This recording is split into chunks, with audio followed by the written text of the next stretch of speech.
I got money on my mind. I'm just trying to get some dough. I ain't picking up my line unless it's money on the phone. Welcome everybody to another episode of the Black Wealth Renaissance Podcast. Your boy David Bella, 1/4 of the Black Wealth Renaissance. Checking out my co-host Jalen, Jared. How y'all doing, my brothers? What's good? What's good? It's your boy Jalen, man. Another quarter of the Black Earth Renaissance, man. I'm feeling great, man. On another episode, man. This is the second one for the day. I'm feeling energized, ready to just add value where we can, bro. It's Saturday been a blessing, huh? It really has been, man. For sure. What's good, everybody? It's your boy Jared checking in.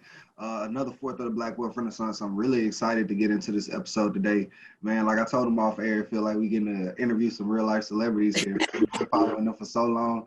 I can't wait for them to introduce themselves and everything. But David, keep it rolling, man. We got to get. Yeah, man. We got some OGs in the wealth game coming on today, man.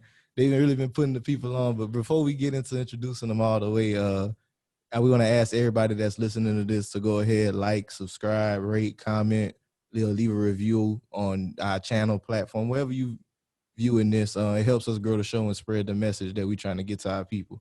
Yeah. So, man, like I was saying, OGs in the wealth game, man.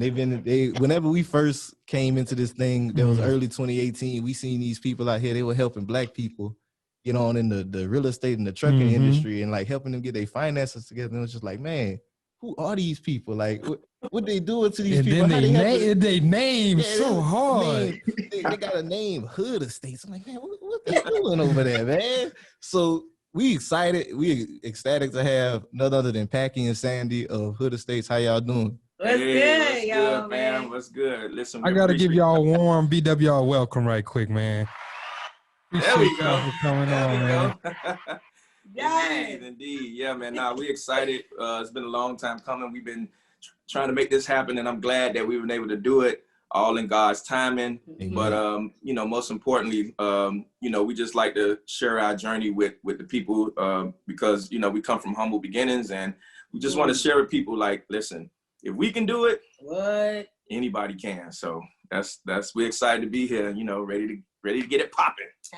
Oh, man. Yes, and since y'all said it, just the humble beginnings, we'll just get right on into it. For anybody who may not know who you are and, how you got started, can you kind of tell them why you say, we're coming from these humble beginnings, and if anyone can do it, you definitely can do it if we can. Right. Well, to be honest, we've been knowing each other since I was 5 years old. I ain't gonna go too far back, but we've been married almost 25 years now, and we've seen a lot. Like, we've been through a lot.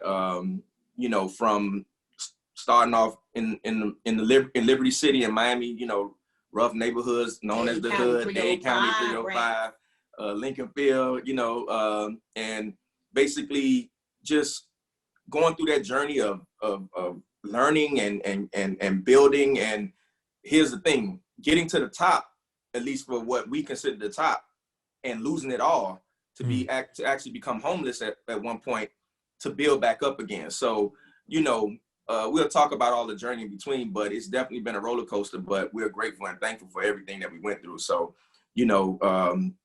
it's been a journey, but we say humble beginnings because, we remember trying to eat off of $10 for the week. What? For us and 3 kids, you know what I mean? Oh, yeah. Sometimes sleeping in the car. We've been there, so it's definitely humble beginnings. He jumped way to the beginning, man. We talking about coming straight from the hood, from the gutter, you heard me? Like he talking about the car. The car was a good place. Yeah. It was growing up in the neighborhood. I mean, but I had been there since I was 4 years old. He came up in, when he got with his good old girl, he came over there in the hood with us. He spent 10 years over there and became a hood rat with me. Yeah. And then we elevated. And then, I can just say that we learned how to go from survival to a smooth life to that, what they call it, that hood rich, to broke again, to now we're at a point where we live in our legacy. Yeah, so, I mean, now God can trust us with the money. God can trust us with the plan and the assignment. And we ready. I mean, but we had to go through some rough patches to get here, and it was all good because now we're able to come on y'all platform and tell y'all how to get through this. By example, we open books. We ain't got nothing to hide. We tell you everything. I don't even care. Like I said, I ain't got no shame. When you come from the hood, and I'm talking about my real hood people, y'all hear me? We don't got no shame because everything was already laid out in the street. That's how you was identified by how real and how raw you was. So why wouldn't I be there right now?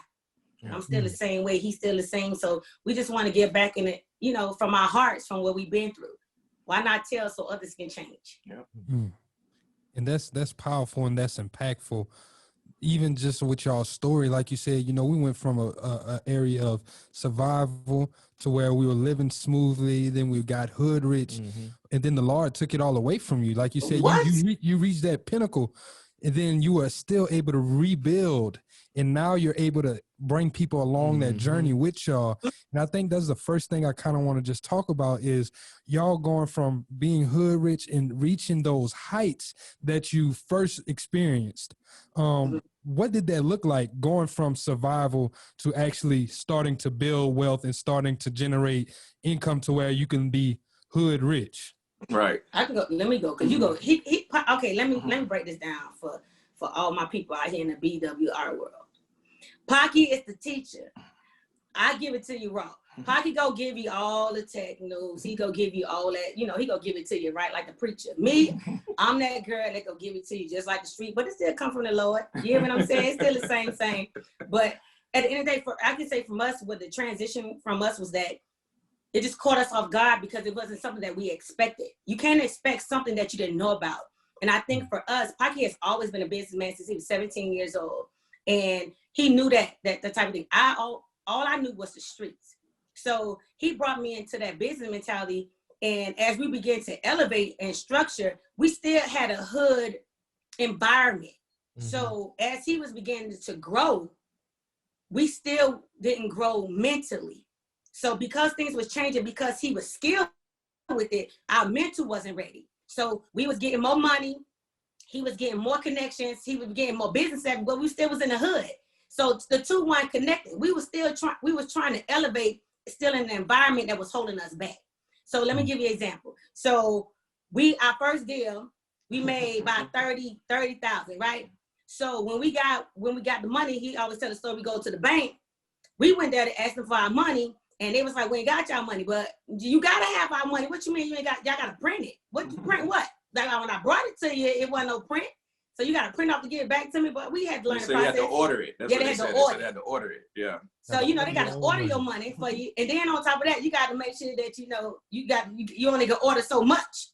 So I'm like, okay. So we go back when they tell us the money ready. But we take all our money out because y'all didn't have it ready for us. We want all our money out here. That's the whole thing. So he packed with money. I got money everywhere. I'm looking like Big Mama because I got money everywhere. I'm talking about all over my body. And we got the security guard walking us out. We took our money home and we tossed that money up in. We did a whole P. Diddy video at the house. I mean, we tossed that money up and everything. But at the end of the day, you got to check it.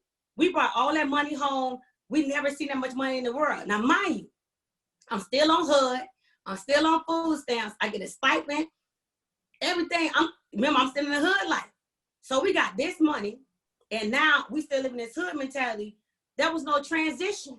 There was no transition in the education. There was no transition in the mental part of us, not mindset. So we had no relationship with our money. We just got money.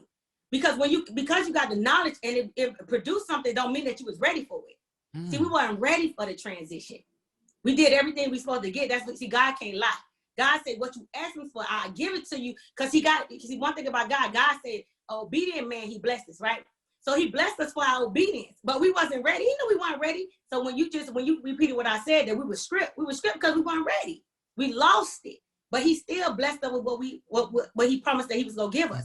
So our mentality had to change from the shift of that we were hood rich. That's why I call us hood rich. We were hood rich without a relationship with money and finances.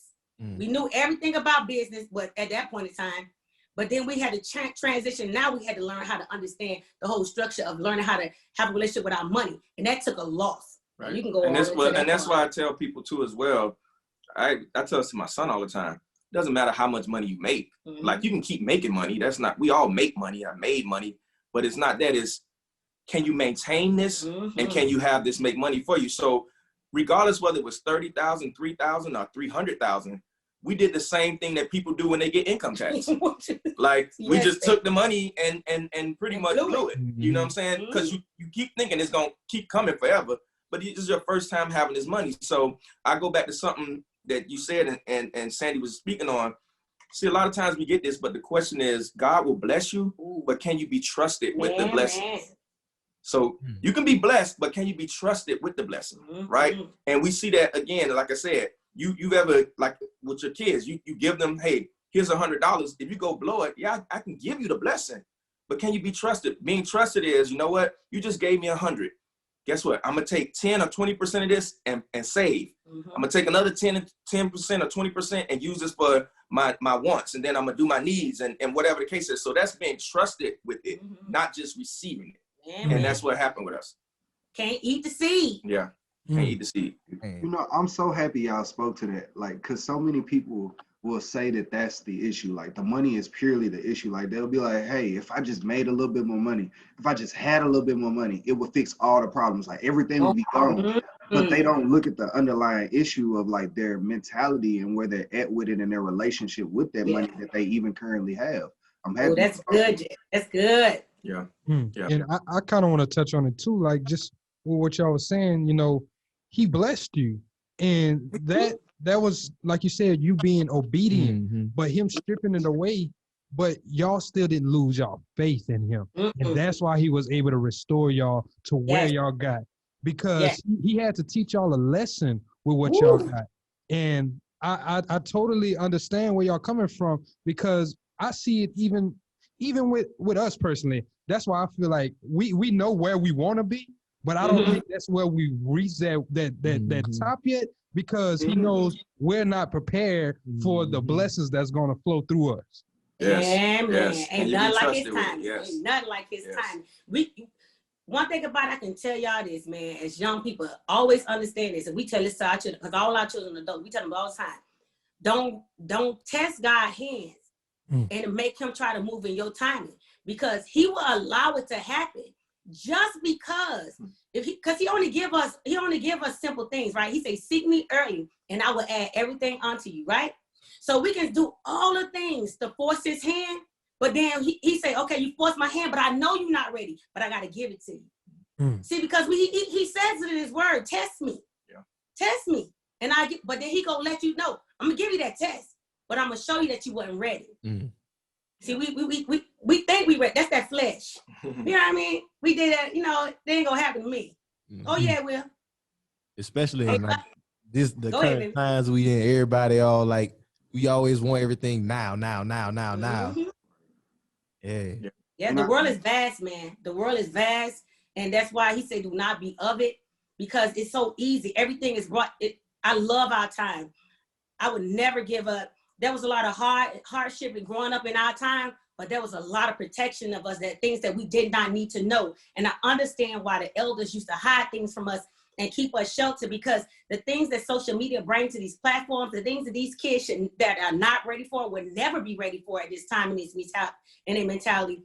This is why they're so corrupted, and not in a bad way. Not talking about corrupted against the law. They're so corrupted against themselves. You awaken the flesh early, it brings out a beast, and it brings out an ignorant beast that turns into a stupid beast. And now you got to learn all these hard lessons in order to humble yourself, so that you can now be smart and wise by it. But they didn't have to go that route. But social media, it's good. It has its pros and its cons, but it exposed so much so early that we were protected from. Yeah. I'll say this too, going back to the time. Well, a lot of people don't understand. They miss that part where it says seed, time, and harvest. Seed has to be planted. Yes. Time has to transpire. Then the harvest come. People want to plant a seed and expect the harvest tomorrow. What thing that you plant a seed? I'll never forget. My dad was a pastor. He did a sermon about it, right? And literally what he did, he brought a plant into the church and he put seeds in it. He buried it right there that Sunday. And he did a whole series on it. And I mean, it was a couple of months before you saw it break through the, through the soil. And it was, the whole point was, it didn't happen next Sunday. Right. It didn't happen the Sunday after. But here's the thing, it was still growing under the soil. You just don't see it. And that's what keeps happening with us. When you plant that seed, we're growing. Black Wealth Renaissance, you're growing. Yes. Even when people don't see it, because you was planting them seeds back in 2018 when you only had a few followers or a few thousand followers. Same thing. And people come now and see you and say, oh, you this, you that. No, I was that seed planted, but I was growing in the soil. And now that I broke through and now you see me producing fruit and harvest, you think it happened overnight. No, seed, time, and harvest. Don't forget the time part. It's good, baby. Yep. Man, y'all on here preaching, man. I love it. Sure are. And now that we kind of like went over that mindset, I kind of want to go on. What was that first deal that brought y'all that 30K? What was the work that took for you to get that? So really quick, what it was we did a deal, and at the time I was looking to do real estate. I had purchased one of those courses from Carlton Sheets. Yeah. And it was, I didn't know, I was lost. So anyway, I was speaking with a coworker at the time, and he was like, hey, you know, this guy knows real estate. And this particular guy, the funny story is this guy had came to, back then we had a studio. He had came and brought his youth group to the studio to do some music. And at the end of their sessions, he was purchasing some production from me because I was a music producer. And right then, here's a lesson in that you have to be open to hear from God in all things. Like in every situation, don't be so quick. Hear God. And God was telling me to give him this music for free. And I was like, for free, but I'm going back and forth in my spirit, and I'm gonna be obedient. I gave him the music and I left it at that. And he was like, you're not gonna charge me? I'm like, nah, it was like $2,000 worth of music, and I gave it to him. So fast forward, this particular coworker says, yeah, remember that guy that came to your studio with the youth group? Yeah, he does real estate. It's like, oh, really? He's like, yeah, call him up. I call him up. Long story short, he says, listen, for what you did for me, then I'm going to mentor you for free. I'm going to show you this real estate game for free. So I'm like, what? He's like, yeah.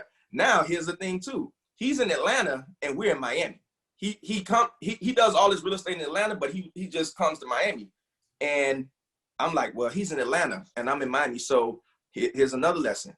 You have to be comfortable with moving out of your comfort zone. Go ahead. Everything doesn't lie, no success lies in your comfort zone. So the first thing I said was like, well, he's in Atlanta, but guess what? I need what he has. Right. I need that. So I'm willing to do this in Atlanta, even though I'm in Miami. How you going to do it? I don't know. We'll figure it out. But this is a blessing. So for the first deal, he basically said, okay, you got to get your earnest money. And what we're going to do is, it was like a classic wholesale deal, to be honest with you. We put the earnest money down on the property. We had an end buyer that was going to buy it at another price. We had to get the appraisal done.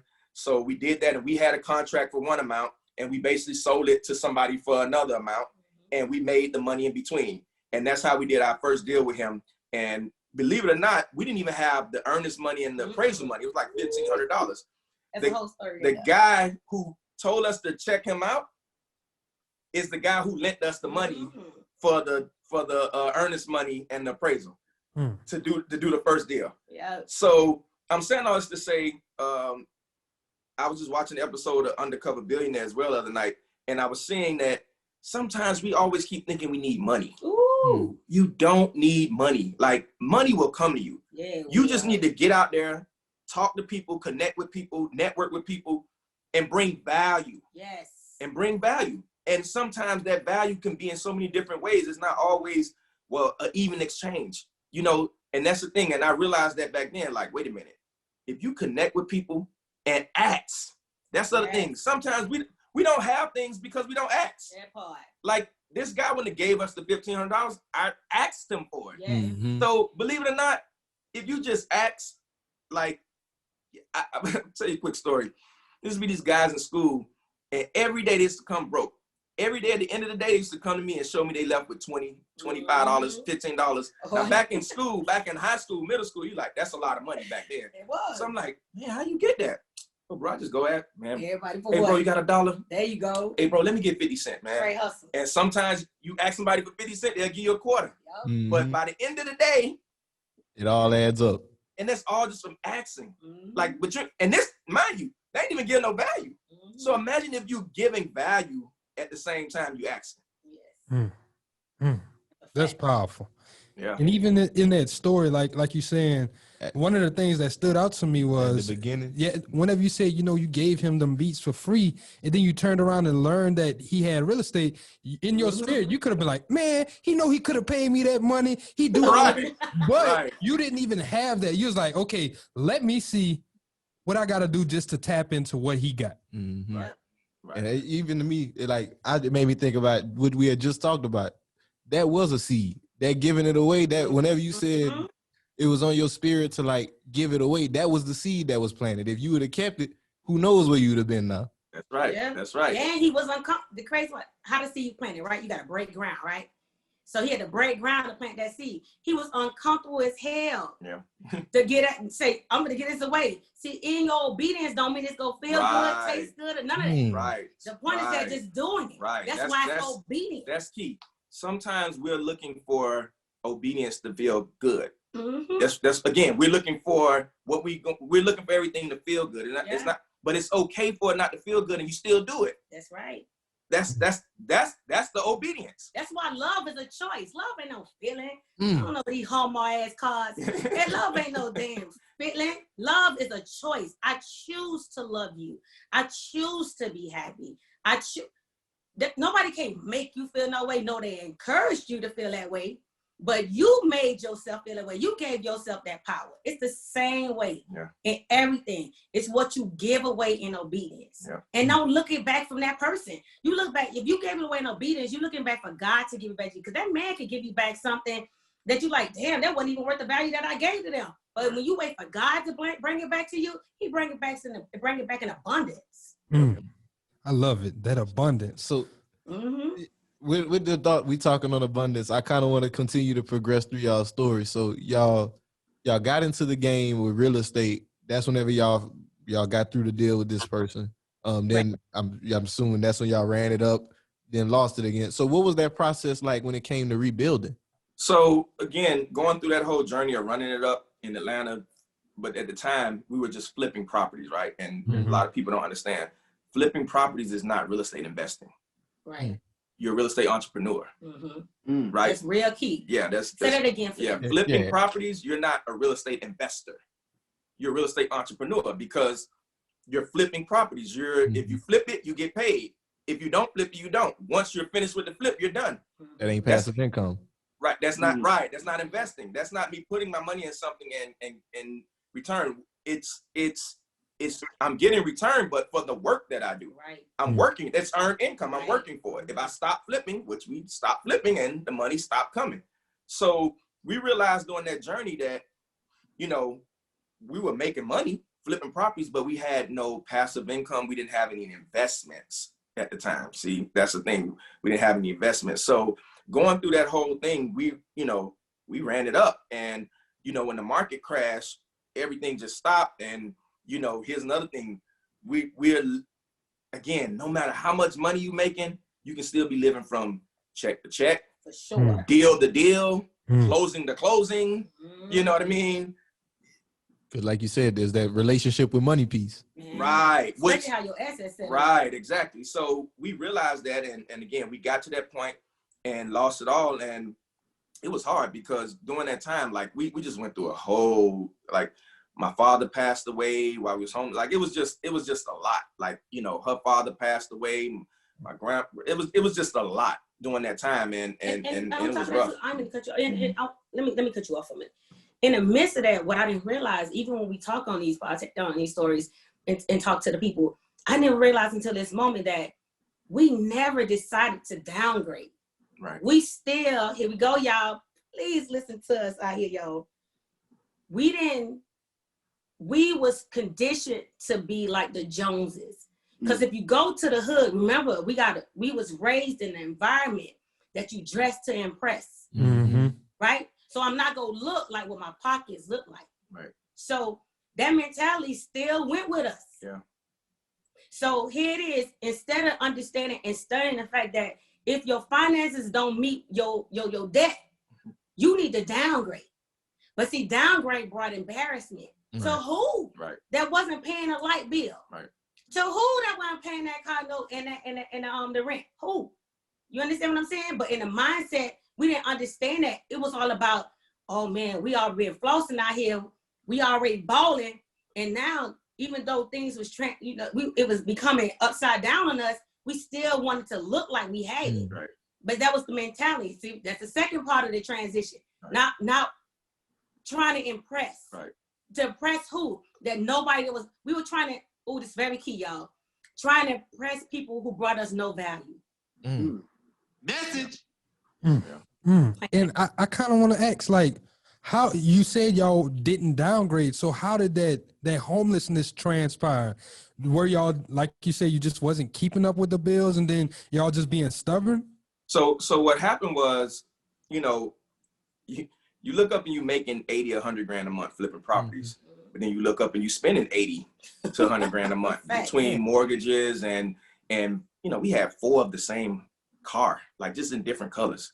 Like we went and brought, it's just crazy stuff. Taking 30, 40 people to Disney World, you know, buying hot, like just. But what we learned niggas was living like y'all was rappers. But you learn from the ignorance of the video. See, we didn't know nobody hood rich. Right. Who you know hood rich? Yeah. Everybody else leaving paycheck. I'm borrowing grape jelly from next door to go my peanut butter and jelly from Sharon.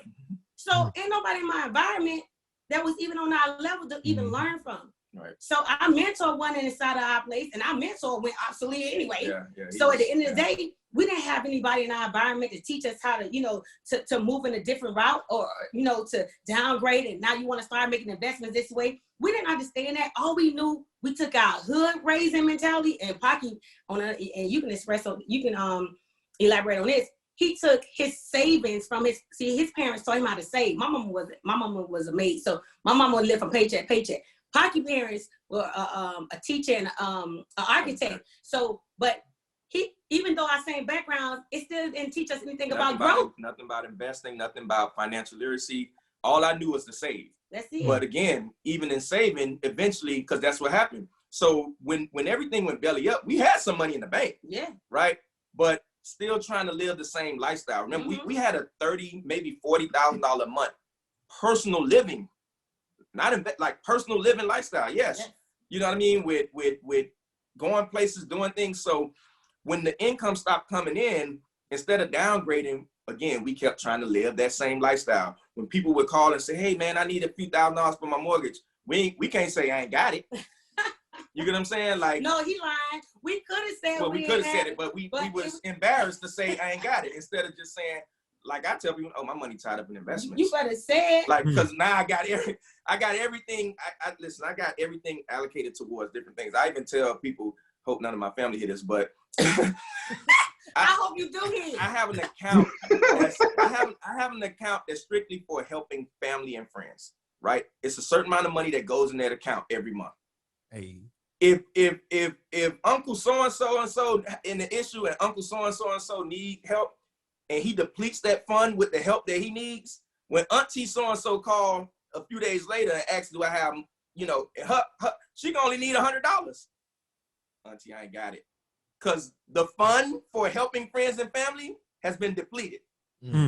Until it fills back up, until whatever's in there, and that's it. No matter, I can have $1 million in the account. That ain't for that. That's for something else. So going through that whole thing and, you know, still living that lifestyle is just slowly, you imagine, you see 6 figures just slowly going. But when you're living off of 30 grand a month, you know, a couple of $100,000, it goes quick. Fast. It goes real fast. So it goes down. And I remember during that time, it's amazing. God was still blessing us. Ooh, was he? Like it was from money. Could you imagine getting a call from somebody saying, hey, this deal that you did like 6 months ago, you know, it finally just happened, and, you know, we'll send you a check for 20 grand. What? Okay. Mind you, we going, but even then did not take that seed and plant it. We ate that seed. Yeah, we did. And we ate it with debt. Yes. Ignorance, please listen to me, young people. Ignorance. You know what we did? We paid off our debts. That still was gonna make debt the next month. Right. Why?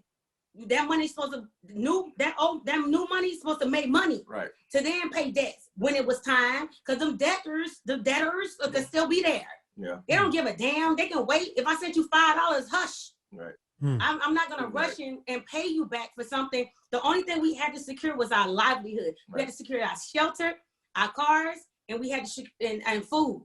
That's it. But we didn't. We took care of debt and we went right back belly up again because we had no money relationship. No money relationship. So when it all goes away, now we at a point where we got the eviction notice and this and the cars being repoed and things are getting bad. And now we got to go and find somewhere to stay because, you know, we don't have, so we go to stay with a relative, you know what I mean? And we all in one room with a relative. And, you know, it just, that didn't work out. And then, you know, you go to another relative and that didn't work out. And you go to another friend and it just, you bouncing around from place to place because it's me, her, and 3 kids. Oh, mind you, Jim, ding, ding, ding, ding. I should have a Jim bell. Jim, you know what? Let me tell you, you know what? Guess what?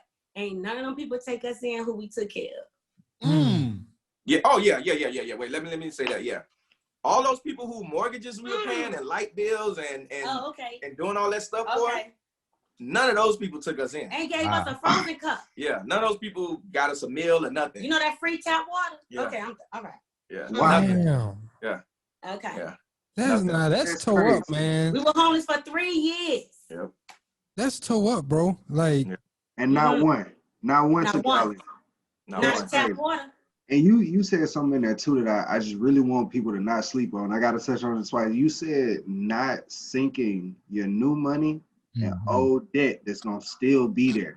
Like that one, because there's somebody out there right now that just might have got some money, might be getting some money, your stimulus money. And you was like, hey, I'm going to throw $600 in my student loans and they still going to be back to see you next month. What you say? Yes. They still going to be back to see you next month. Sally Mae going to be living good off that shit, honey. Yeah. No. Like, and this is not to say that you shouldn't pay your loans. This is not to say that you shouldn't stay on top of your debt. But it was very much a lesson that I appreciated that y'all said for people if they pay attention that like you got to take that new money and put it into something that's going to make you more money. Buy assets that are going to generate income. Like that's how you're going to pay off your debt a lot quicker and deal with your situation and end up in a better situation when things start to crumble because you have assets that are going to be able to hold you up versus just sinking your money into debt. Right. Because what usually happens is, and we didn't learn this until the 4th time around, but what usually happens is y'all heard that? Yeah, the 4th time. I was just about to say that. But usually what happens is you accumulate this debt, right? And then like you said, well, first off, the first mess up is most likely you're accumulating debt on things that don't make you money. There you go. So this is why our rule now is we only borrow money to make money. That's all. Right? You only borrow money to make money. But let's just say you messed up and you borrowed money to ball out, right? So now you borrow money on something that's not going to make you money. But now once you got it together and you realize, and you now go make money, you get a stimulus check, income tax, a big lump sum of money. You know, this is not financial advice. I'll tell you what we did. Yeah. We now would not go and pay off bad debt. No. I would now take that money and invest it to make money and now take the money from the investment and then start to pay off the debt because what happens is once the debt is paid off, that generator is still generating more money. Yeah. You get what I'm saying? And that's the way that we learned because before what we would do, we would take the money and go pay off debt. And believe it or not, you be like, ooh, I feel good. But then guess what happens? No more money. In a few months, you right back in debt again because you swiping them cards again because you really needed that money. Right. You get what I'm saying? You swiping them cards again and then you look up 6 months, back in debt again. And it's like a vicious cycle, you know? I'm glad y'all spoke on that. That's a major piece, like my brother Jerry was saying, when it comes to your personal finance journey. I'm glad that even though it took y'all 4 times, y'all internalized that lesson and shared with everybody. Yeah, man. And the crazy part about it, why we keep saying young people, because, see, we did this while we was young. We had time to mess up. See, now in our 40s, we ain't got time to be messing. You messing up in your 40s, we need to go in the corner. Because you need a good bopping. Like, what is going on? This ain't that time. Like, what you doing? Like, right now, you doing stupid shit. Like, for real. Like, that shouldn't even be going down no more in your 40s because you had enough time to get it together. Right now is the time to really be sitting back and watching your harvest start to come in. This is when you start to collect in your farming right now. This is that season. And I'm going to go back to Jerry real quick. I don't know if it's like that anymore. What I learned, too, even in my in my debt when I had student loans. I didn't know that as long as I sent them $5, as long as I was positive, you were there was servicing the nothing debt. they can say to me. Yeah. So it's not like I had to take. It doesn't matter about if you had $600 to $100,000 in student loan. As long as you're positive, they cannot bother you, and that's with all debt. That's with all debt. Just stay above water, but take the majority of your money and make those soldiers work for you. You cannot take, you will always be in debt as long as you pay debt. That's a negative on negative. Ain't that math? I ain't too good in that part right there, but negative equals nothing. Yeah. How about that? Yeah. So why would you do that? Why would you? I'm just keeping 100 with y'all. Nah, but Yeah, I definitely get That's you real. with that one. Yeah, and just like paying it off, like y'all said, even before with our girl Irene, she paid I off remember like Irene's story, $70K worth of It debt. was like $31,000, But still a substantial amount. and her credit Right. score And went her up. credit score went up like 4 fucking points. Right? Yeah, right. Right? It didn't make a difference. Yeah. Why? It didn't make a difference. Yeah. Why? And see, that's because not understanding. And another thing too, that comes from not asking the right people. You got to take your time and research. When we were just talking about that undercover billionaire, you know what the common denominator was with all three of them? Because it was Timberland's wife, Grant Cardone, and this other lady. She's she does like real estate contracting, but they all are way multimillionaires, right? You know what they learned? All three of them broke down. They all had a breakdown within the first probably 15 days. They didn't understand what it was like to be poor anymore. They didn't understand what it was like because all they started off with was $100. Yeah. And that's all they had. And they got to take that $100 and make it to $100 million. No, $1 million. $1 million. Yeah. That's what they had to do. And the crazy part about it, in that process, they all go, there's no doubt in my mind, they all go be successful. I know they are because they all have the right foundation. That's really key. When you got the same foundation, everything is built. Let me go back a little bit. I want y'all to understand about foundation. Every foundation is built on concrete. Right. Every house is every house, every building is built on concrete. So when you got a foundation that's solid, you can build anything on it. So just make sure your foundation is correct. So with them, let me go back to the story, was that they all broke down because they didn't understand the process. They had been so disconnected from being poor until that moment. And it was like, wow, I get why people are suffering. I see why people hustle. I see why people are homeless and why people live from paycheck to paycheck. Because if you don't ask the right people, the right questions, you will stay in your same circumstances. You gotta ask questions. You gotta network. You gotta open your mouth. And nowadays, young people are so stuck behind these keyboards. They are keyboard punks. They're keyboards, scary folk. They don't know how to hold conversations. Like I used to make my son, he used to be on it all the time. I was like, boy, get your behind on the phone and order some food. Let me hear how you talk.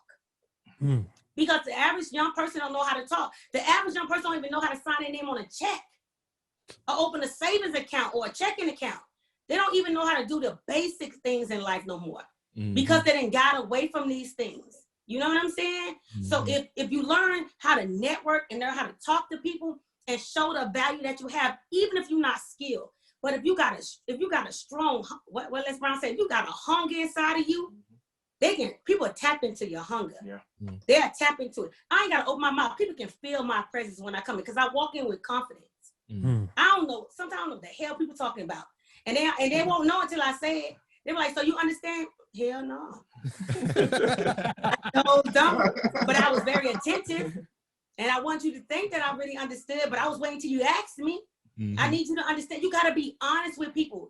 I mean, this fake it till you make this thing work sometimes, but at the end of the day, as long as I'm attentive to you until you ask me, no, I didn't get it. So can you break it down in another scenario? But I want to be able to make sure that I'm bringing value to you. I want to bring whatever skill I can have or develop. I want to make sure that it brings us both a value of elevation in both of our lives. You know what I'm saying? So at the end of the day, when we can understand that comes from networking with other people. We need each other to grow. And I'm glad you said that. I wanted to get to we probably on the same point, my brother. The networking with people? Not even just networking, because she also touched on the foundation. Having that foundation, and you said Paki had been a businessman since he was 17. 17. So whenever everything was taken away from y'all, when y'all started rebuilding, y'all already had that foundation. And I'm guessing the networking play also was a major part of that rebuilding process. Yeah, indeed it was. From being in music to real estate, like you said, losing it all. And it's the same formula. This is why it's so important, like you said, that we learn the base principles. The base principles are the foundation. That's why listen, I keep telling people, we've been doing the savings challenge since 2017 when we started the page. Somebody's like, when is the challenge over? Never. It's never over, because you always need, this is the foundation. You need to save, and notice we keep saying save to invest. We're not just saving to save, but save to invest, because like you said, I was taught to save, but I was never taught to invest. But these are the foundations, because I say it all the time. You can't, if your personal finances are all messed up, you can't tell me you can run a business. Your business is going to be messed up. Like, you show me somebody who got a successful business, and I show you, they personal finances in order.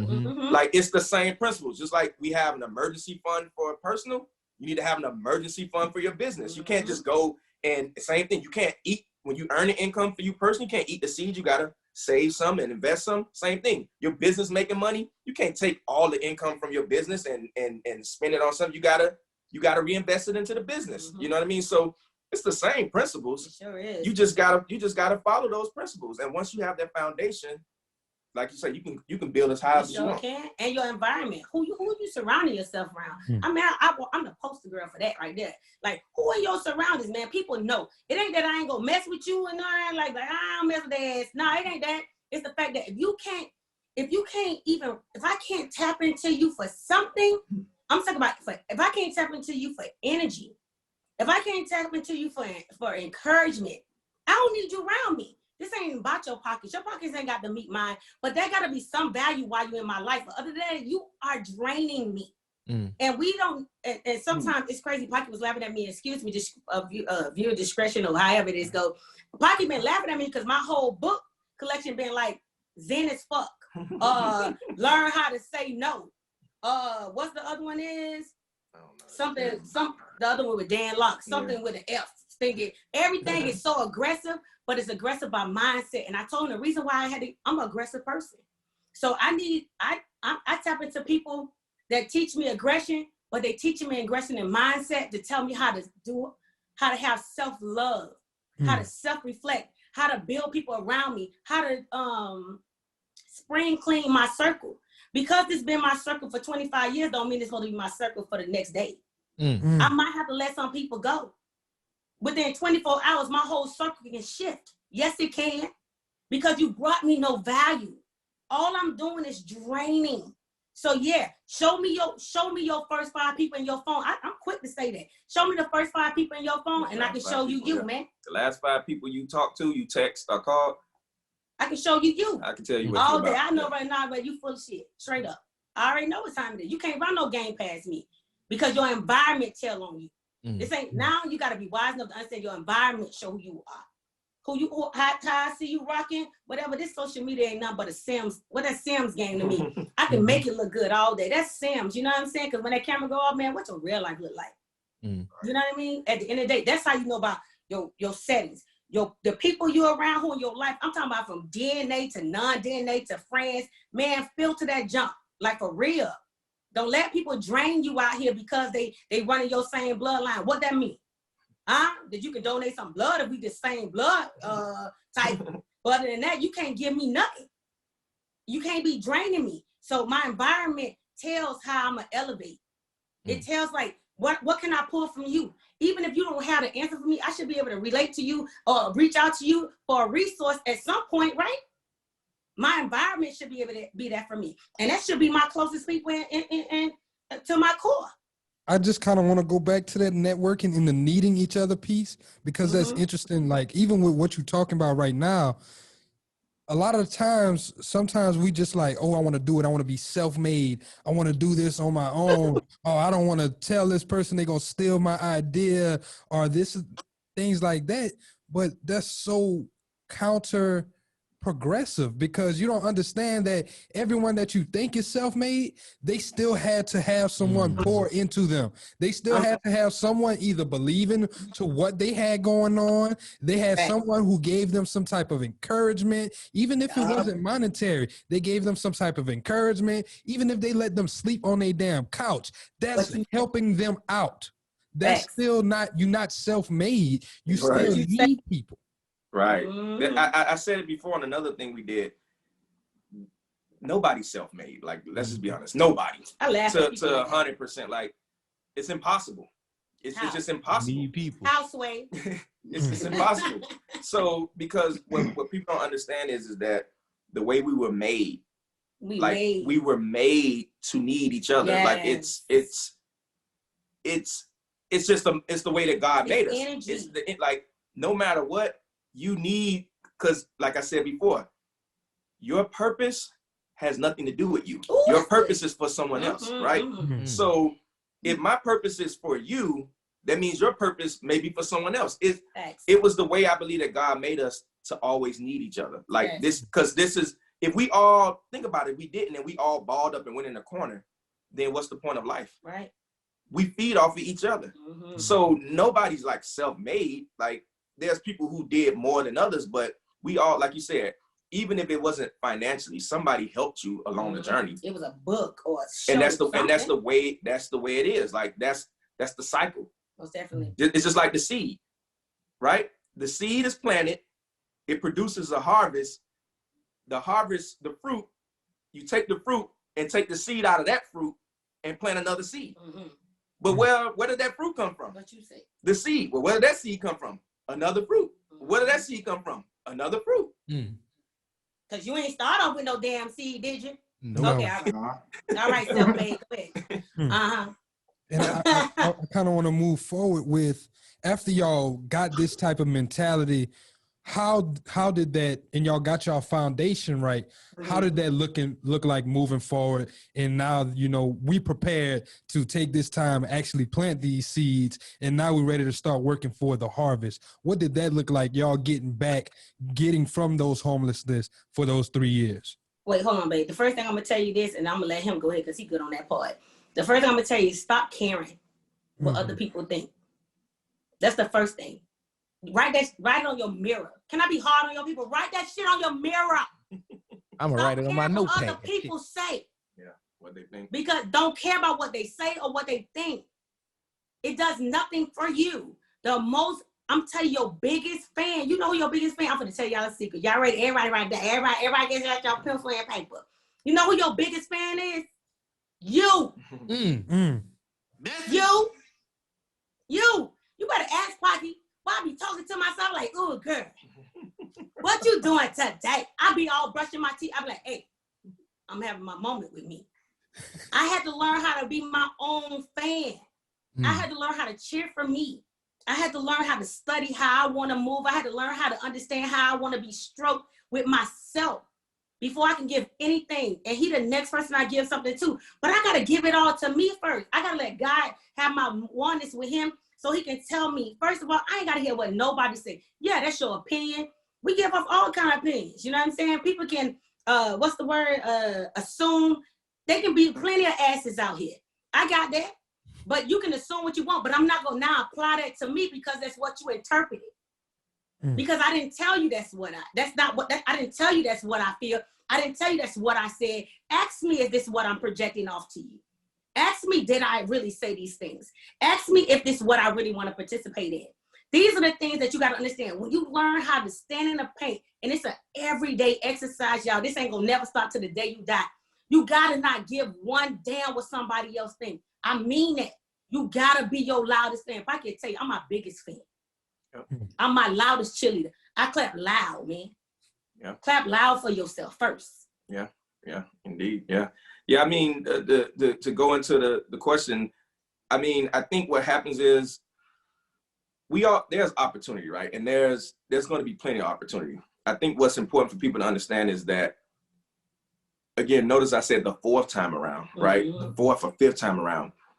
A lot of times we're stuck in where we are too long, because when the opportunity comes back around, we're repeating the same thing. It's just repetitiveness. Like, it's the same thing. Same habits. You got to do something different. So if you know better, you do better. So I always say knowledge is the first thing. So as we started to learn, one, from our mistakes, and now also learning and watching and seeing what are wealthy people doing? How are they setting this up? Now that we know this, the opportunity is going to come back around. You just got to be patient for it. But when it comes back around, what do you do with it? Which goes back again. Can you be trusted with it? Because it's going to come back around. Oh, yeah. It's going to come back around. And I think what happened was, when it came back around, this time we say, wait a minute, we're not going to pay off debt. We're going to invest this money. Wait a minute. We're not, as we make a little money, we're not going to go and buy the latest car, all this jewelry and whatever the case is. No, we're not going to do that this time. Wait, it's coming back around again. This time we need passive income. We don't, we can't just earn income. Here we go again. It came back around again. Wait a minute. We can't rely on one source of income, one stream of income. We got to have multiple. So each time these lessons are coming back around, this next go round, we're doing it differently, right? And then you start to pile it on top of each other, and then you look up, and I put it in a post, like, you'll stumble into wealth. Ooh. Like, you don't even got to try. You take the principles and you follow those principles, and you look up, whoa, I'm a millionaire. I'm wealthy. You ain't even trying. You know, and that's the key. When that time comes back around, because it will. Like, there's some people right now that's like, man, trust me, the time will come back around. Oh, yes. What do you do with it when the time comes back around? Yes. I really like that. Like, I heard something, I guess somewhat similar-ish to that, and it really had kind of clicked with me too on what you were saying. Just like, life isn't one decision. You know, you may make one bad decision, you may make one good decision, you may make a bunch of good decisions, but it's like, the whole thing is that life is a series of decisions. So it's like, as long as you keep making better and better decisions as you go, like you said, you can fool around and fumble in the wealth, because it's like, you just never gave up going in the right direction, and you kept on improving on your decision making. You just got to learn from where you fuck up and keep failing forward. Like, that's right. Indeed. Yep. Dust yourself off and try again. And that definitely, I appreciate that too, and what you said earlier with not caring what people think or what they say. Because it's like, when you fail, it might not be pretty, it might not be nice in public, but it's like, you just got to keep on going. Right. But I'm sorry, David. I know you were about to say something. Yeah, no, I was just gonna ask, because I was wondering, like, the opportunity came back around. Like, when did the opportunity present itself for y'all with trucking? Like, how did y'all get into that? Because I'm familiar with the beginning of y'all real estate journey. I know y'all had that hotel. I heard that story. Y'all had the hotel, and I heard how that went down. That's a crazy story. You know, I heard that was a crazy story. Yeah, definitely. But like, when did the trucking come into play for y'all? All right, so basically, I'm gonna go back a little bit to get you to the hotel, right? So after being homeless, one of the things that I did was I started going down to some people that we were staying with. Their son was working downtown, the courthouse, and he was telling me about these tax deed auctions that they used to do, every week downtown. So I would go down there with them, because I didn't have a car. Well, the one car we had, we were hiding, so the repo people wouldn't get it. But I would go down there with him, and I would just go through all the tax deed files. I would go to every auction. I would go through those things as though I was going to bid on every single property. So I got all this knowledge, and I'm learning, and now I'm meeting people, networking, and I'm telling them, like, hey, I know you're about to bid on that. Do you know that's a piece of land? It's not a house there. But what do you mean it's not a house there? No, it's not a house there. And it has X amount of liens, and it has this, and you got to pay the fines on it. It's like, whoa, how do you know all that? Oh, well, I do all the research. And that opened up to me doing research for everybody. And it turned into a business of, I was the research guy for the tax deed. They called me the tax deed research guy. Like, that was my thing. So I was doing that. And during that time, we met investors and things like that. So fast forward, after we finally started to make some money doing the tax deed information and selling the research on the tax deeds and managing properties for some of these investors who we're selling the information to, the opportunity comes up for a hotel in Jacksonville. And I remember taking it to this investment firm that I was working with at the time, and it was like, it's too far from Miami, it's Jacksonville. And I started talking with another investor who I was actually went to his house to give him the research for the tax deed. And he asked me, hey, is there any other, deals that's on the table right now? And I was like, well, it's actually a hotel coming up for auction in Jacksonville. And long story short, we end up winning that hotel. And what happens is usually I was always offered an opportunity to manage the property. So same thing with this. He wanted to pay me a salary to manage the property. And I was like, or to work, do the hotel. And for once, it's like, again, the opportunity came around again, and realizing before, what was the mess up? Well, before, we don't own nothing. So we was making money, but we didn't own anything. So one check from being homeless. Right. So here's the opportunity to ownership. So I'm going to bring value because I'm going to go here and run this hotel. Well, it's just like on the Undercover Billionaire. Right. Instead of you paying me cash, how about you give me ownership? Yes. That's all I'm asking for, ownership. That's key, y'all. Right. So I started negotiating that, and long story short, we not only got ownership, we also got the salary and 100% operating control. Yes. So now I can control this thing the way I wanted to, which allowed me to bring in my family to work at the hotel and to build from there. But fast forwarding, we end up winning the hotel, and we came up there and we started to run the hotel. And trust me, there's a whole episode alone that we could do on just the hotel journey. That sucker, that was. We have to make that one happen. Then, man. That's a whole another one there. But being that this particular hotel is like right off of I-10, which is right off the highway, and so it was a big spot for truckers. A lot of truckers would come there, stay the night, stay the week, stay whatever. We had a lot of space for truck parking. So a lot of truckers used to come and say, "Man, you should get in the trucking game." I'm like, I don't have time for that. And the story goes that there was one particular guy who truck broke down and he didn't have the money to fix it. And he came to me and asked me to borrow the money to fix it. And I was like, nah, I can't give you this money. I don't know you like that, right?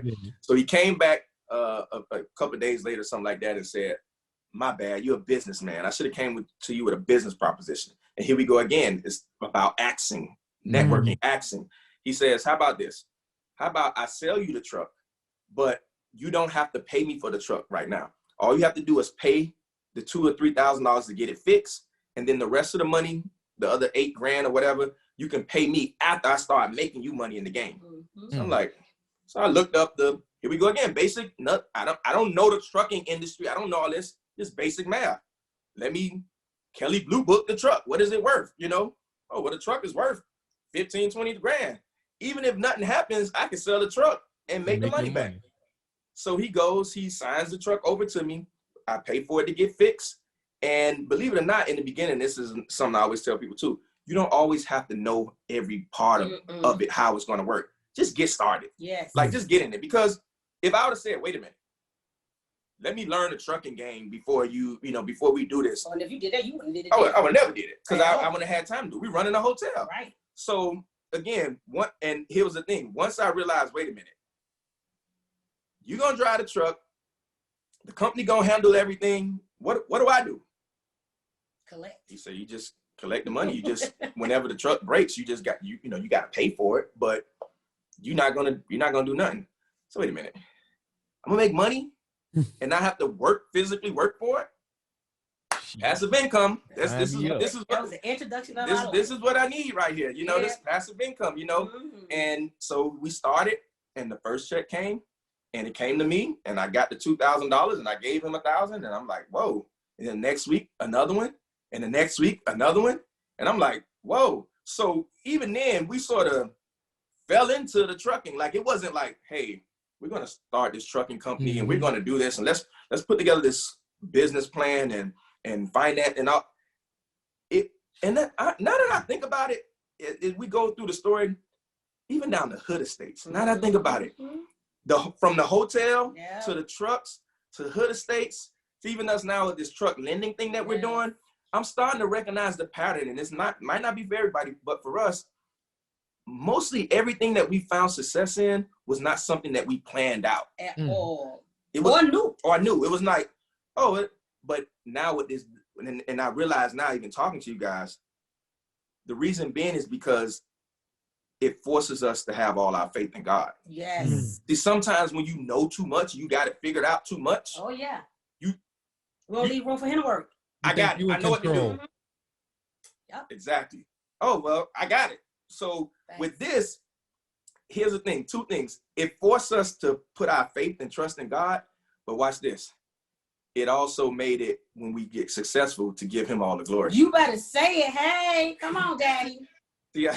All day. I can't take no credit for it. Man, I'm a kid. I can't say I got it out the mud or I self-made, because it wasn't even my idea.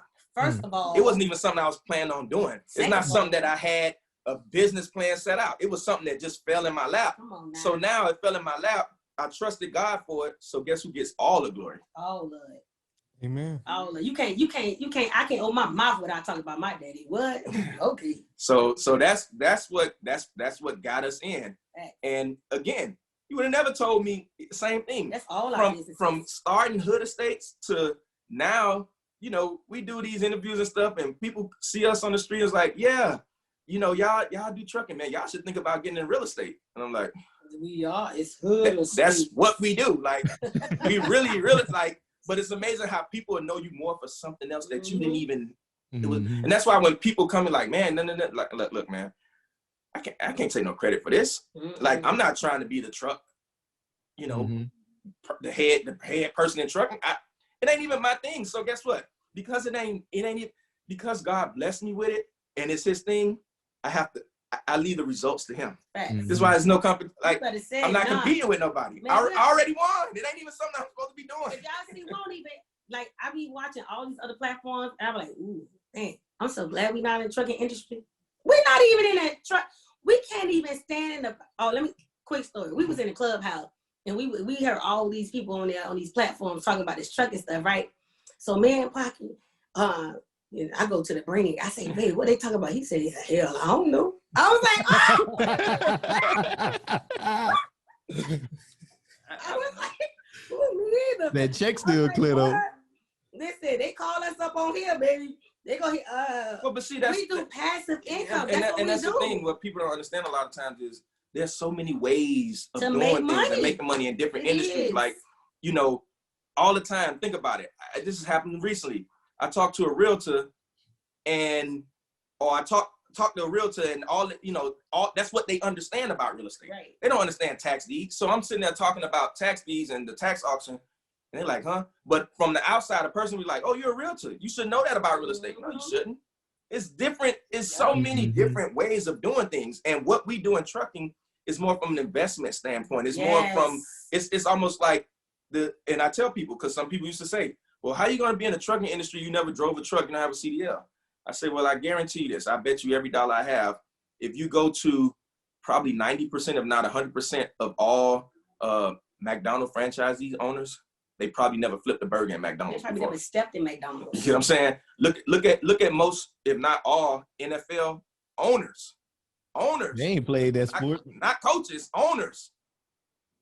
They ain't played. Probably ain't never threw a ball. They ain't never played. You know what I mean? You gotta. But again, this is a mindset of, unfortunately, our people. Yes. Like, we just feel like, you know what I mean? Like, they didn't work hard. Right. If I didn't go and flip the burger, I can't be owning the Mac. I can't own the franchise. If I didn't do it, no.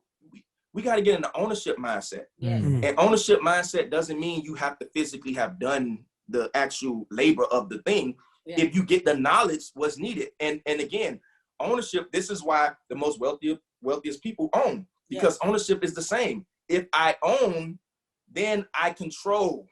Ooh, that's good, baby. If I own, I control. I love that. See, that's the thing.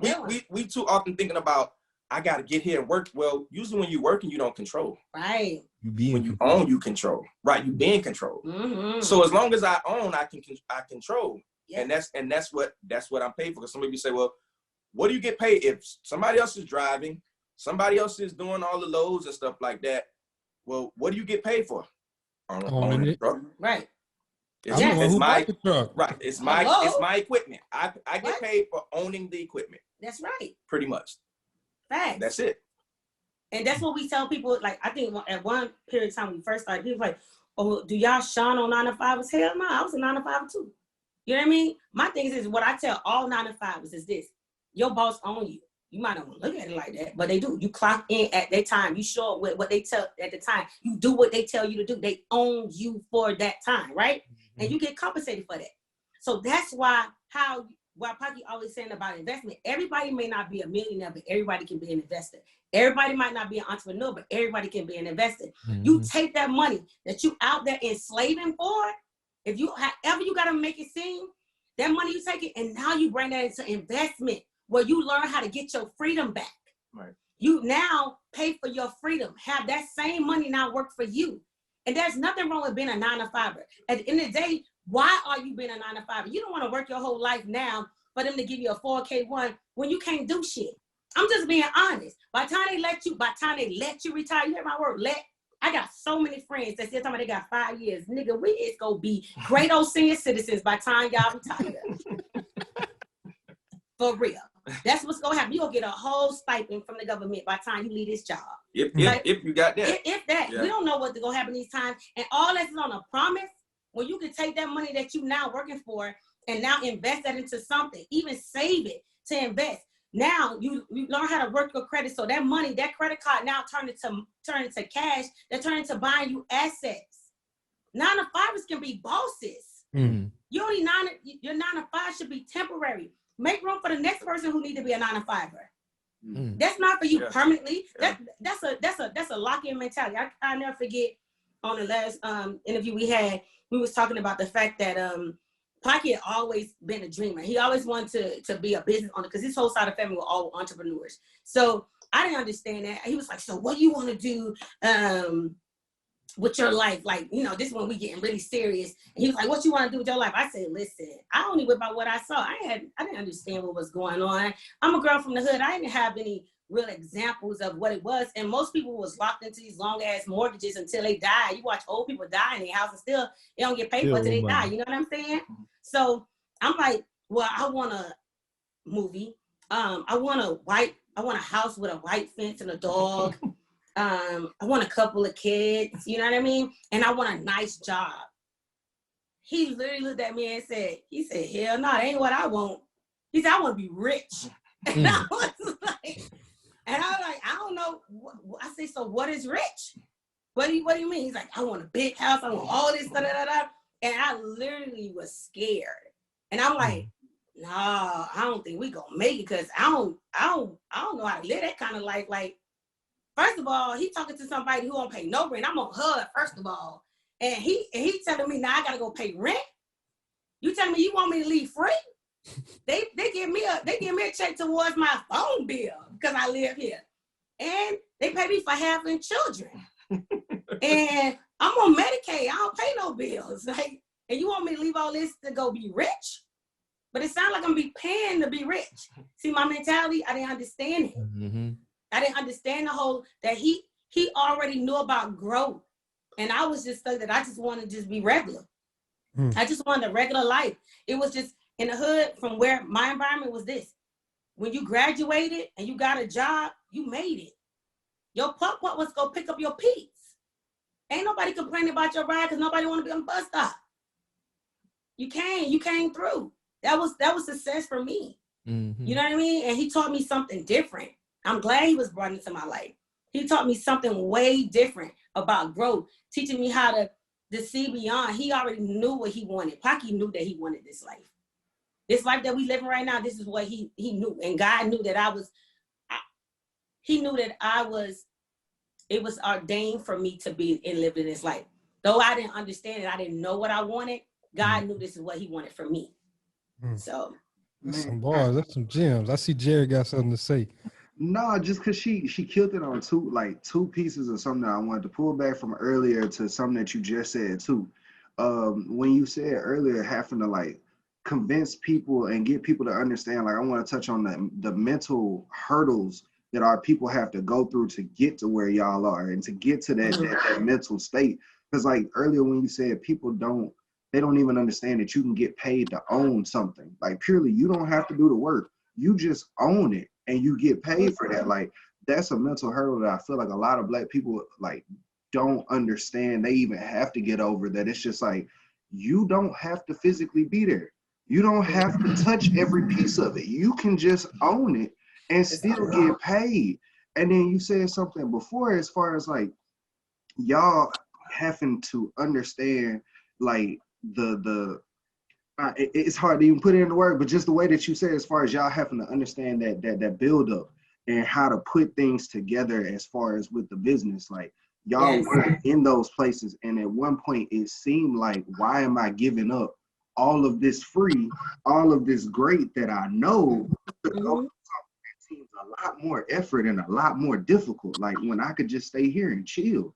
Like, I think a lot of people don't even like address those type of mental hurdles that folks have to get over, because they just like, well, why wouldn't you want to get out the hood? Well, why wouldn't you not want to live on hood? It's like, bro, this is easy. This is what I know. Why would I go do that? That's hard. Like, you pay how much in Texas? You do what? You have to file. You don't get no tax refund? You have to do paperwork? Right. Man, come on, son. I can go over here, go Fridays, Fridays. They're gonna pay me regular. I'm gonna get off. I'm gonna still have my weekends. I'm sorry, I live in Louisiana, y'all. I'm still have my weekends in Houston and Dallas. I'm gonna still be able to go do my, my things on the weekends, and that's the epitome of what I want to do. So it's like you come to people and you try to show them something better, and a lot of people will initially reject that just because, bro, that seems a lot harder than what I'm doing. Yes. Yeah, he took me out my comfort zone and scared the hell out of me. What you mean, give up free? Well, see, too, that's the thing, and I won't put a name out there, but a friend of ours recently had a similar situation, and she's working a job. She just started a job that she's making about $60,000 a year, right? But she was on HUD and food stamps and getting money from the government, the whole nine. So she literally had been at this job already about 8 to 10 months. And, now it's coming up for renewal. And you know how it is, the government, like, hey, like, I got to report this, but I know when I report this, they finna cut me off. So literally, this is how crazy it is. Talk to several people that she know that's close in her circle. Oh, that's key. Y'all heard that? Listen, they're close in her circle that she's to. All of them people told her, girl, you better quit that job. Honest to God, all of them. Quit the job. All of them told her, quit the job and come back and move for HUD. So I did this. Let's just simple math. You make 60. So I say, let's add up what they're paying for you in rent, what they give you in food stamps, and what this money they give you, every month as a stipend or whatever. That money equaled out to $30,000. So I say, and she was like, what do you mean? I say, well, it's simple math. You make $60,000 here versus the $30,000 you get from the government. That's literally double. Now, minus, I know, taxes and things like that, you're still going to come out with about $20,000 more. But now you have good income. So guess what? You can now go leverage your credit and get loans to buy properties and do things like that. And the sky's the limit. Why would you cage yourself into this 30? And that's the thing I just realized, like, wait a minute. They pay you to stay caged in. Ooh, what you say? See, it's that old thing. I'd rather keep hand feeding you peanuts so you never come after the big bundle over here. You'll never had a confidence. You'll never had a confidence. So I don't mind giving you that. I'll give you that $30,000 a year. I'm paying you $30,000 so you never try to make a million. Yes. Paying you $30,000 to get rid of your potential and your dream. Your ambition. You better say it. Right. And then here's the problem. Guess what you do? Now you pass that down to your 4 children. That same mindset. Because the people that's telling you this, they in that same situation. They like, girl, you crazy? That's free money. You giving away free money. Yes. It's not free. Trust me, it's not free. There's a counter price. Costing your life. Yes. There you go. Yes. And when I broke it down for her and she saw it on paper, she was like, well, wow. I mean, I don't got to be a mathematician. This is basic math. Like, I'm making more. And since then, not only she's making more, she's now gotten her first lines of credit. We helped her get a couple of lines of credit. And guess what? She's, don't touch that money. We invest in that money. So now she invests in that money. And now she's so excited because she realized, like, wait a minute. Wow. But guess what? It got when she got around us and said, how do you do this? I said, you never going to be. I was the last friend she called. Right. And I told her, I said, that should tell you something. I'm your only friend. I've been her friend since she was young. I said, I'm your only friend that told you, you better stay your ass on that job. I'm your only friend that told you that. So that need to tell you something about your circle. I said, you need to put all that. I said, you need to get a song or that comes with like a dead Michael Myers beat. And every time they call, they trying to kill your dream. You need to let that phone ring that shit when they call. Because they try to take your dream from you. Yeah. But guess what? On top of that, listen to this. This is even crazy. But I understand his view for her. The landlord told her, no. Oh, poor shit. Wow. That's what I told her. I said, I'm getting paid regardless if you work or not. You want guaranteed money from the government. Exactly. So of course he gonna tell you, you should quit that job and just keep going. You already got HUD. You already and the point is like so many people from the hood in the hood that's living this, and unfortunately this is all we know. Like this is all that's been taught to us, and this is all we see. It's a safety net, and it's the cycle. And this is again, they paying you to stay in poverty. And it's crazy. We were making at the time when we finally moved out, we were making close to like $60,000 to $80,000 a month. And the day I left, I boohoo cried. I cried because I'm making $60,000 to $80,000 a month. I was scared to leave my stability. She almost didn't want to go. No. You know what made us go? She didn't want to go. No. And I've got to say, we got to go. She didn't want to go. You know what made us go? You know, the boys can't look, man. Yeah.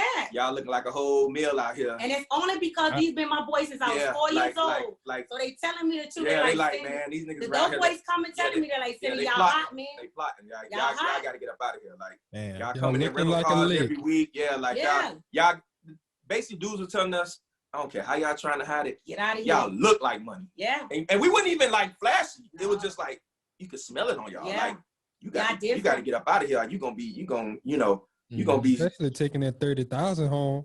Yeah. You say? Yeah. Right. You making more in a year than in a month. They making in a year, shit. Yeah. What?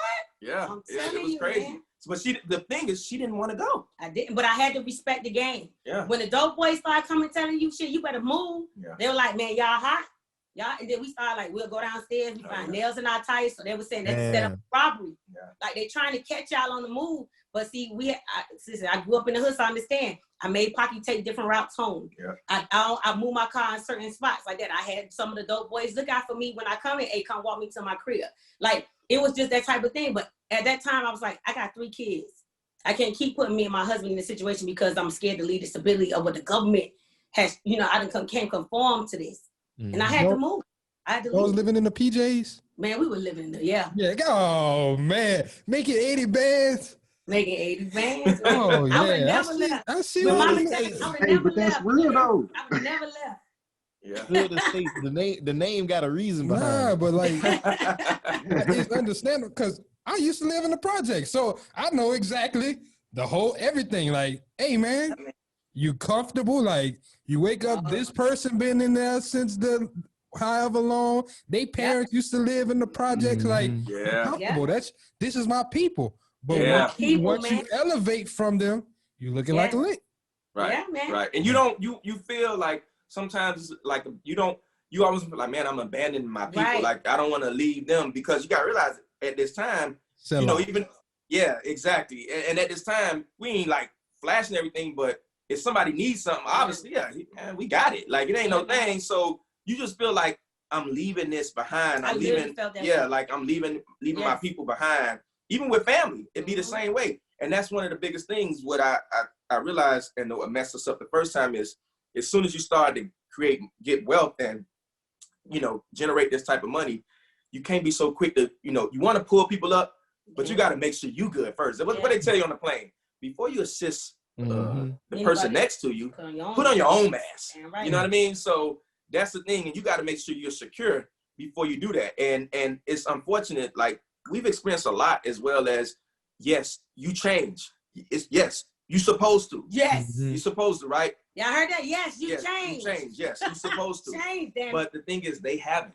They have right? not. And it's not personal, but now it's Trap used to talk about all the time. It's different. These people ain't hungry. They starving. They starve. You look like a whole filet mignon. They're starving. It's a big difference. Like, if she hungry and I'm starving, I'm gonna tell you different. You put a steak between both of us, she's hungry, right? She gonna grab her, man, I'm hungry. She's gonna grab her knife and her fork and she gonna cut the steak and I'm hungry.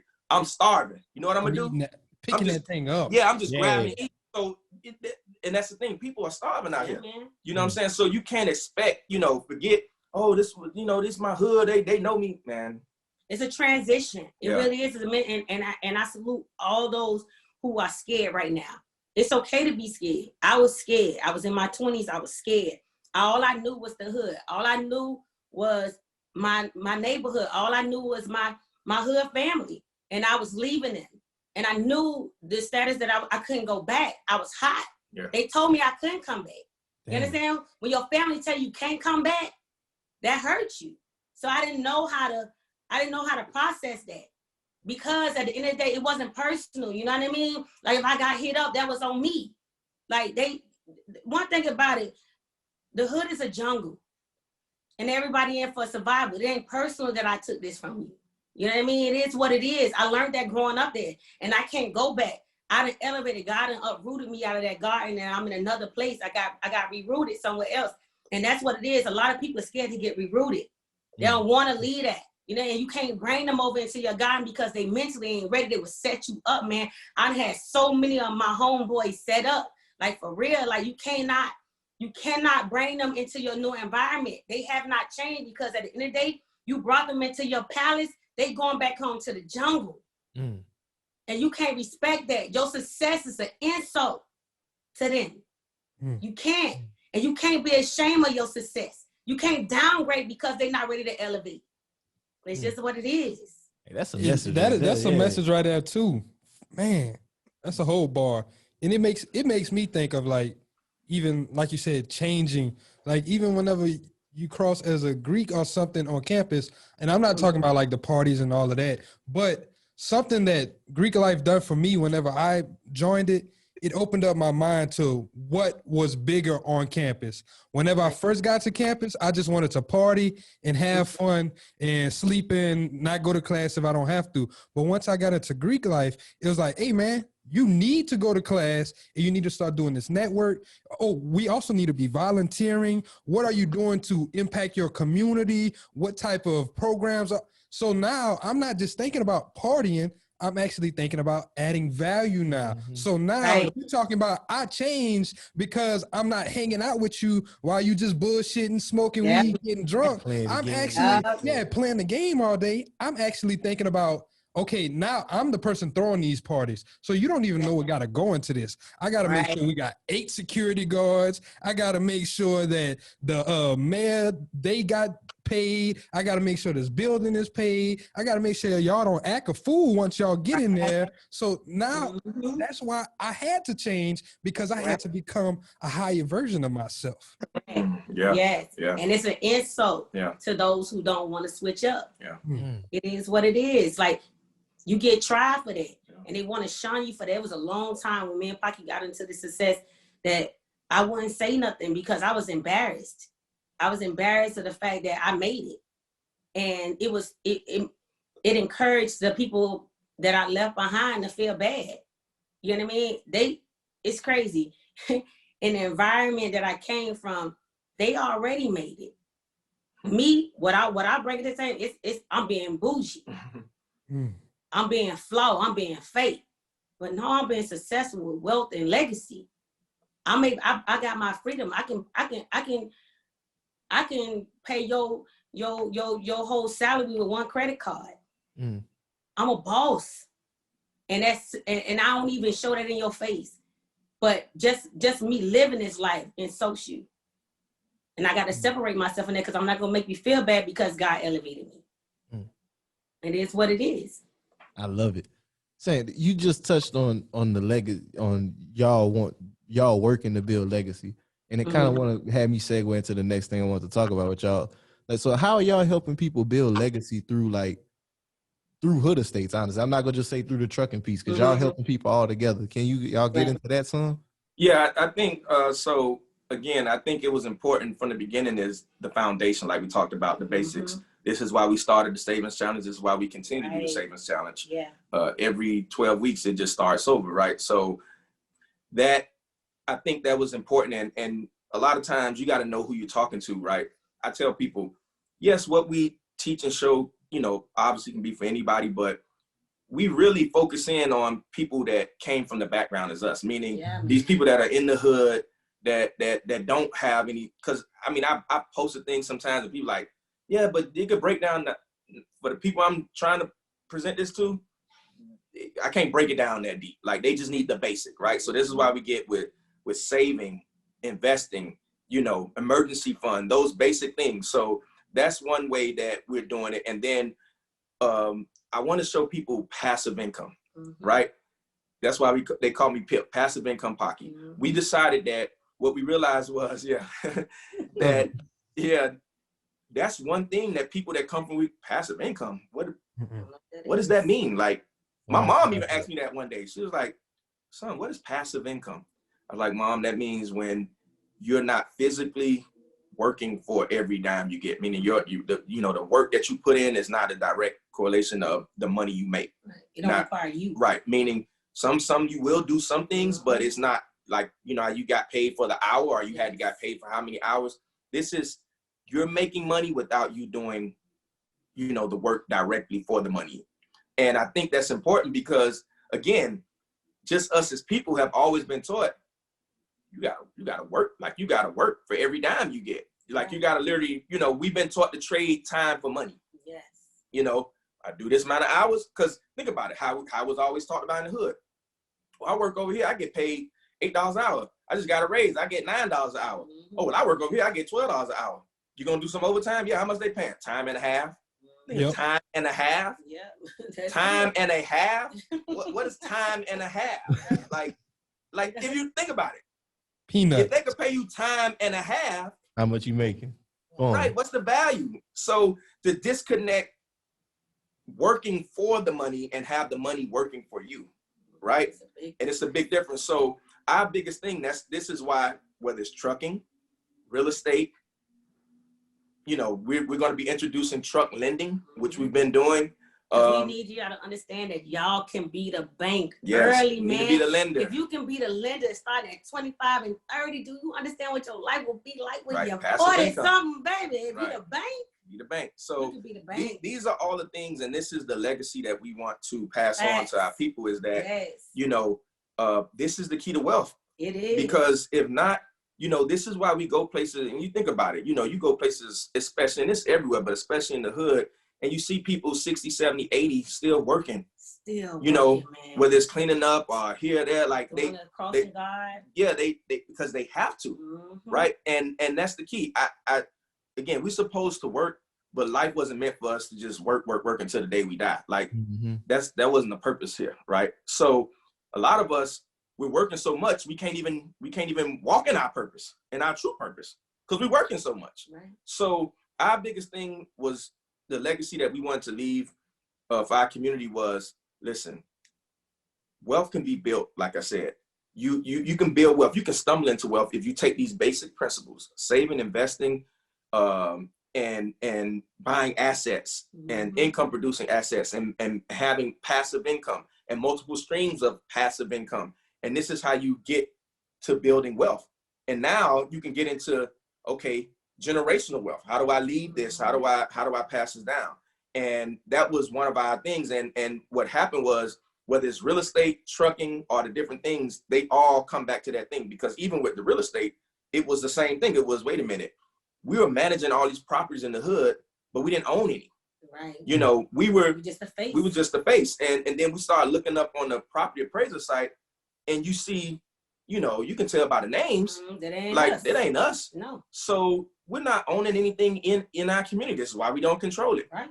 You know, so this was major for us. So our thing was, let's buy the properties in the hood that we've been managing, because we have ownership. And if anything, guess what? Me as a landlord, me and Sandy as landlords, I understand you as a tenant, because I was you. All day. You get what I'm saying? So if you want, just like I tell our truck drivers, we tell our truck drivers, my goal for you, if you want, is in 2 years to 3 years, you need to be owning your own truck. And I can help you get there. I help you build your credit. I help you save your money to do it. You can do that. Same thing. The tenant, within a couple of years, you need to be buying your own property. You know, trust me, you don't have to worry about, oh, well, who's going to rent? There's plenty of people. Because there's always a cycle. Yes, it is. You know, there's always a cycle. Yes. So with that cycle happening, there's always a space, just like the drivers. Don't worry, there's always a cycle of new people that's coming in. So that's important to us, and that's a part of, you know, our goal of building our legacy through HoodEstates, in a sense. Hey man, I appreciate y'all sharing that. I'm just thankful. I'm sorry our camera died out. If y'all can't see us, but yeah, no, I appreciate y'all sharing that, and like what y'all doing for our community it's so beautiful to me. I really thank God, honestly, for having y'all go through y'all journey so y'all can share y'all testimony with people. Yes. Because it's really a powerful thing, and like I just hope anybody that's listening to this can leave this and like see that it's not always just about what you can take. It's about being obedient, having faith, and sowing them seeds like y'all was talking about. Yes, man. Yeah, you can't be afraid of your assignment. Yeah. The assignment can't come without a test. Yeah. Yeah, I always tell people, I used to tell my kids all the way growing up, I say, one thing about the service, the first thing they put you is boot camp. They ain't sending nobody on that front line first. They send you through boot camp. And that's how life is. Life sends you through boot camp. It's going to be some hurdles. It's going to be some challenges. I always say, don't always call everything a fail. Some things are just challenges to get you stronger. You want them muscles, man, it's got to get cut up first. Yep. You got to go through some things, and they don't have to always be bad. They just challenging. They just don't feel good. Right. I think sometimes we can think that everything got to be so tragic. No, it just don't damn feel good, and it's okay. Cause when you do get through it, it's gonna be amazing. It's gonna be a flow. Life bring it. That's what happens. If you can't, I tell anybody, if you struggling, when that sunrise and the struggle is over, your ass know how to get through some stuff. All the world is repeat. It's a repeat. Just know you know how to pass it. It's a cycle. That's all. Ain't nothing new under the sun. Nothing. That's all. You can get through it. You got through the other one. Go back to that shit and be like, damn, I got through that. Oh yeah. Yeah, that's how I can get through this again. It feels different. It ain't. It ain't. I promise you it ain't. I'm 47. I'm 46. You ain't. It's the same. It just hurts. But you can get through it. You just gotta tough it up, put your big drawers on. You got it. You got it. Put your hard hat on and your boots and go through it. That is what God said, put on a full armor and push through this thing, right? I love it. And I want to pivot to the last section. It's been great having y'all on here, and I definitely would like to get y'all on in the future, just so it might have to be a part 2, part 3, because I want to talk about that hotel, and I do want to kind of go a little bit deeper into what y'all doing with the trucking and stuff in the future. But I think this was just a great episode just on mindset and really just what it takes to go from being at the top, losing it all, and then going back. And I just want to say y'all did an amazing job. Like he said, we've been looking up to y'all for forever. He always said, he'd be like, man, that's my aunt and my uncle. So I just want to say, like, thank y'all for being a part of that. Like, thank y'all for being a part of this and just helping inspire us. And once again, we inspire more people. And that's all this is about, just pouring on into others. And you know what? That's legacy. That's legacy. So guess what? We did our job. Yep. As long as if that's nephew over there, we did our job. If you nephew, we did our job. That's legacy. That's right there. That's the biggest legacy, right? I tell anybody, they be like, Sandy, so what's your legacy? Man, that I was able to imprint on somebody. Yep. That's it. Yeah. Just like y'all with this podcast. I mean, you gotta understand, and I know you probably can't see it, but it's so much bigger than even what you see right now. Even if one person watches it right now, because it's not about that. Because what you realize is when you have grands and great grands, imagine how we go back and read books. Podcasts are going to be the new books, right? So you imagine the knowledge and what y'all are providing is going to be for generations to come. Could you imagine somebody 100 years from now saying they listen to BWR Podcast to learn something? Yo, man, come on, man. Don't bust my head like that. I'm telling you, that's legacy. I did not think about that. Shit. Today y'all leaving knowledge here for it. Yeah. That's legacy, man. 100 years from now, you maybe 150 years, you dead and gone, but guess what? What you presented here is going to help some young man and some young woman. Because remember, like we said, there's nothing new. It's the same thing. It just repeats itself. So this right here, even somebody asked about like with the trucking courses and the real estate stuff, I was talking to a friend of mine the other day, and I told him he's trying to put together some courses and stuff. And he said, well, how did you do it? What do you think about it? I say, listen, you have children. You're going to soon have grands. I say, this is the simple way. Forget about who may be buying your course. And all you want to do now is document what you did so your grandkids and great-grandkids can say, Grandpa, how did you make money? Well, guess what? Watch this video. Mm-hmm. This is for you, it's a course, but you just blueprinting out for your grandkids to be able to see what you did. So this is the legacy being passed on. One of the worst things that I could say happened is my dad died without a blueprint. Mm-hmm. So he had a successful architecture firm for 20 years, right? And nobody really knew what to do. Yeah. When imagine if you had a course on how to run a successful architecture firm. Mm-hmm. See, he's looking at it, might have looked at it as a course to sell, but for us, it would have been the blueprint to keep the legacy going. Right. So everything y'all doing now, whether it's the podcast, the courses, anything like that, I tell people, don't go in with, oh, how can I sell this? How can I make this that my great-grands can watch this, even after I'm maybe dead and gone, great-great-grands, and understand what Grandpa did to make money and build wealth. Y'all have a volume of things to give y'all children now. Yep. Y'all got a volume of things for y'all grands. All these podcasts, y'all just put them together and put them in a vote, and this is for them to learn from. This would not grow old. So it don't matter if nobody else hears. It don't grow old. See, I tell people, if you don't, granted, we're built in a society of trying to be number one, and I'm not saying there's nothing wrong with that. But when your purpose is fulfilled already, you already won. Yeah. Mm-hmm. Yeah. You just sit in it, man. Let me tell you, you already number one. Watch this. No matter where we go, I know I'm already number one in her life. Yes. I'm already number one to God. I'm number one to me. Right. So it doesn't matter how high on the charts I get. Mm-hmm. And I'm not saying I'm not striving, but when you already won, you play the game different. That's it. You know how to sit in it, man. Y'all already big. Because whoever remember to always look at it like this. Y'all might not be whatever y'all think is the biggest dream, y'all that mustard seed. If God can take that mustard seed and make it miraculous, that's what y'all are. And that's what you look at. I don't like competition. I ain't never played no sports. I ain't never like that shit. I ain't got time to be competing with nobody. At the end of the day, whatever I can present and whatever I can do, I got a big old mouth. I be the biggest cheerleader out there. I ain't even on the cheerleader team. And it's crazy. I'll give you a quick story real quick. My daughter was on the cheerleader team and they had all the stuff out there. That's why my kids like, damn, I hate when you come to stuff. That's all right. And and she was out there. It was her first game and everything was going on. Man, I just sat there and I studied what they was doing, right? And by the time it was going after halftime, I had all knew the dances. I was out there, and guess what? By the time the game was over, everybody like, oh, that's Kill Mom. She's the cheer mom. You saw that? I ain't try out for nothing, but I was cheer mom by the time that damn game was over with. You know what? It's what I brought into the game. You know what I'm saying? I did my part. I'm a big cheerleader. You know what I'm saying? Whoever I can inspire. That's your goal. That's your purpose, man. That's how you leave legacy. Man, get out that competition shit. That's unnecessary. Because at the end of the day, when you can be the best you and you authentic and you doing it out of love, man, you don't care about what nobody else doing. They can be fighting over that. Be like, damn, they're going to be tired in a minute. Let me get them some drinks. Yep. That's I can honestly say that's probably been our greatest thing once we realized that.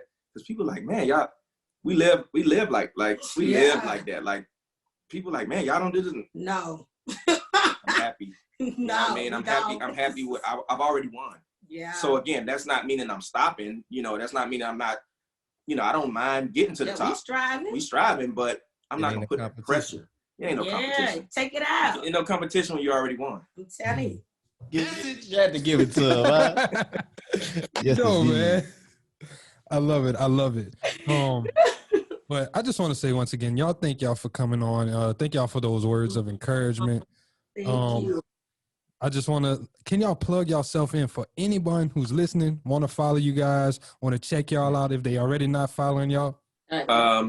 Obviously, Instagram is the biggest platform. We always there. Instagram, Facebook, Twitter, Snapchat, and TikTok as well. You'll see a few things on there, but all at HoodEstates. That's at HoodEstates on all platforms. You can also email us info@hoodestates.com or hoodestates@gmail, but mainly social media. Oh, we're on Twitter now. Yeah, I said Twitter. Oh, my bad. I got HoodEstates_Sandy. If y'all want to come and see me, just be myself. Y'all want to see a real chick that just be normal but love her life. That's what I do. Yeah. All day. HoodEstates_Sandy. That's all. Before we get up out of here, we could go ahead. We could wrap this thing up with a couple of house clean items for the show. As always, y'all, thank y'all for listening to the Black Wealth Renaissance podcast. We appreciate everybody that tunes in week in and week out. We just want to make sure we helping y'all. And if y'all found this episode helpful, y'all make sure to reach out to us, reach out to Paki, Sandy. Y'all, that's what we all about here. We really trying to help our community elevate. And that's just what we on. Other than that, I mean, we got our book. You can see it here, Manage Your Money Like the 1%. Yeah. We got credit fundamentals. We got courses and stuff. But like my brother was saying, we just trying to help y'all understand this stuff better. So yeah, y'all get at us. Yeah, y'all definitely tap in. I want to say thank you to all of the listeners too. Also, if you are a new listener, please rate, review, comment. Let us know how you thought about this. Please stick around. We got some great episodes that's going to be releasing after this. Like, promise y'all, this is just the tip of the iceberg, and we're going to keep on working Amen. To get this value out to y'all. So once again, thank y'all for tapping in. What you got, Jared? I just want y'all to go tap in with my new uncle and auntie. You know what I'm saying? They got all the information over there at HoodEstates as well, too. Y'all go check them out on the trucking, on the real estate, on the savings challenge. They've been helping me save money for a long time. Y'all go tap in with them and check out that page. Yes. Most def. Yeah. Well, on that note, y'all, this is Black Wealth Renaissance signing out. Peace. I got money on my mind. I'm just trying to get some dough. I ain't picking up my line unless it's money on the phone.